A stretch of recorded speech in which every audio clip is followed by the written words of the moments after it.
આપ સર્વોને હેતપૂર્વક જય શ્રી સ્વામિનારાયણ।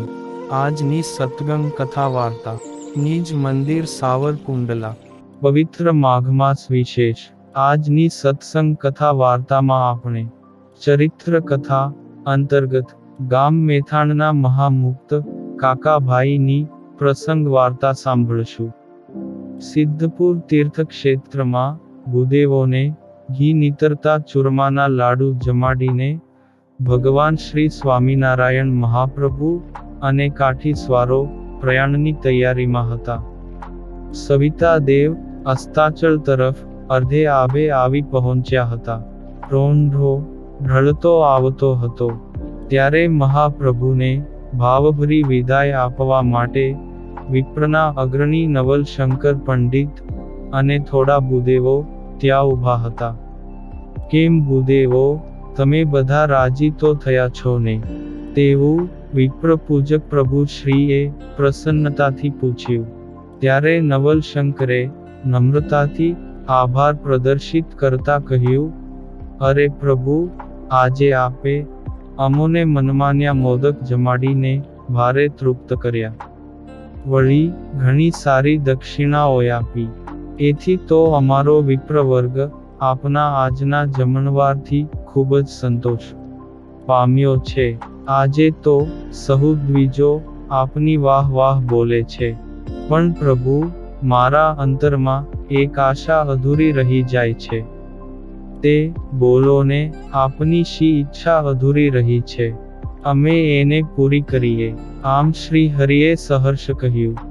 ત્યારે નવલશંકરે યાચના કરતા દીનવદને જણાવ્યું કે, હે પ્રભુ, બીજું તો ખાસ કાંઈ નથી, પણ આ તમારી કાઠિયાવાડની જાતવાન ઘોડીઓ જોઈને મનમાં થાય છે કે જો દયાળુ દેવ એકાદી આછી પાતળી સાધારણ ઘોડીની કૃપા કરે તો માથે બેસીને યજમાનમાં ફરવા જવાનું ભારે ફાવે।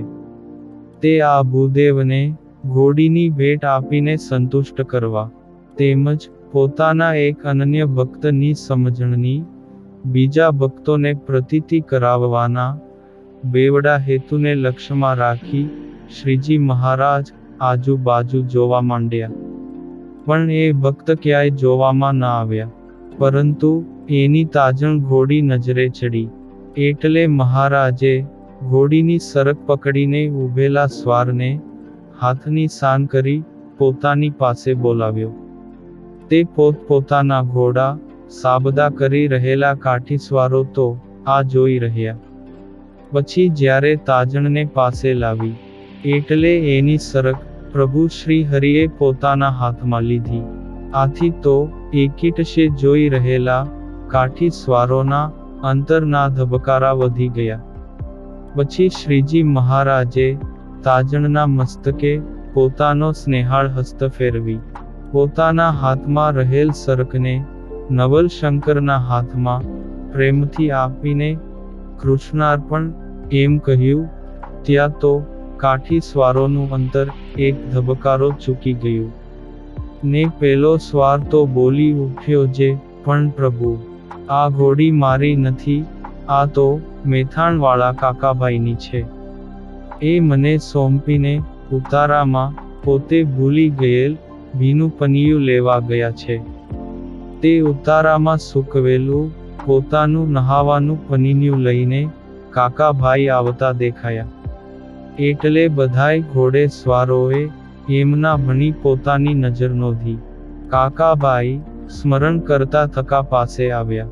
એટલે કોઈએ કહ્યું, કાકાભાઈ, તમે તાજણ ઘોડી બીજાને ભળાવીને ક્યાં ગયા દા? ત્યારે તે કહે, કેમ, તમારે સહુને મારે લીધે થોડું ખોટી થવું પડ્યું। તમે ખોટી થવાની ક્યાં માંડો છો? તમારી રેઢી ઘોડીને મહારાજે ઓલ્યા બ્રાહ્મણને દાનમાં આપી દીધી। લ્યો, લેતા જાવ, હવે તમે શું કરશો?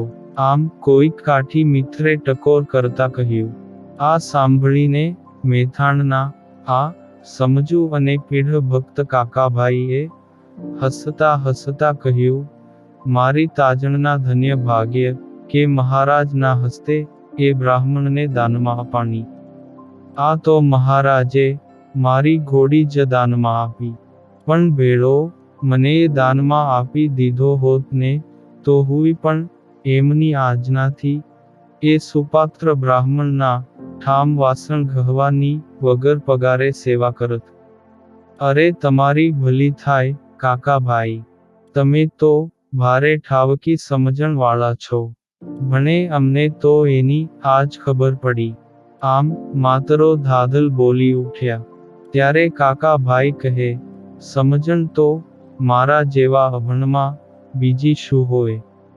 પણ મહારાજ ઓળખાણા અને મુક્તાનંદ સ્વામી જેવા સંતનો સમાગમ થયા પછી મેં મારું તન, મન અને ધન સર્વસ્વ પ્રભુ અર્થે કૃષ્ણાર્પણ કરી રાખ્યું છે.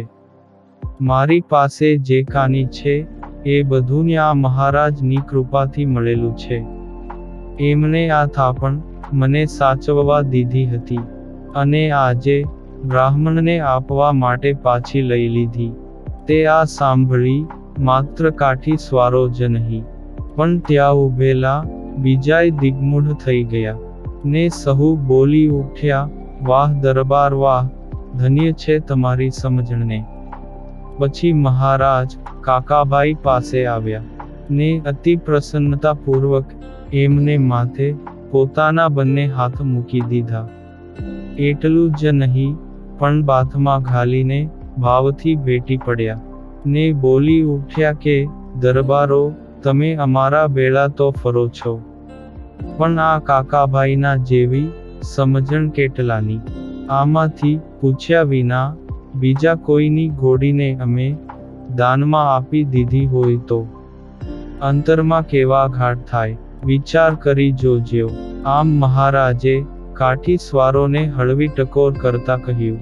ત્યારે સુરાખાચરે પોતાનો પ્રતિભાવ આપતા કહ્યું, મહારાજ, આ કાકાભાઈ તો ભણે મેથાણના મહામુક્તરાજ છે. બીજાને માથે આવું થયું હોય તો મૂંઝવણમાં અંતર પાછું પડી જાય અને તે તો ઉપાધિમાં મુકાઈ જાય ને સમજણનો ઠા ન રહે. પ્રભુ, આવી હતી મેથાણના કાકાભાઈની ઉચ્ચ સમજણ ને તેની સ્થિત પ્રજ્ઞતાના દર્શન આ પ્રસંગે સહુ કોઈને થયા.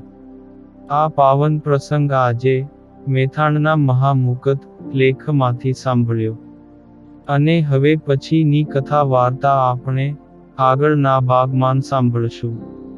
અત્યારે આપ સર્વોને ભાવથી જય શ્રી સ્વામિનારાયણ.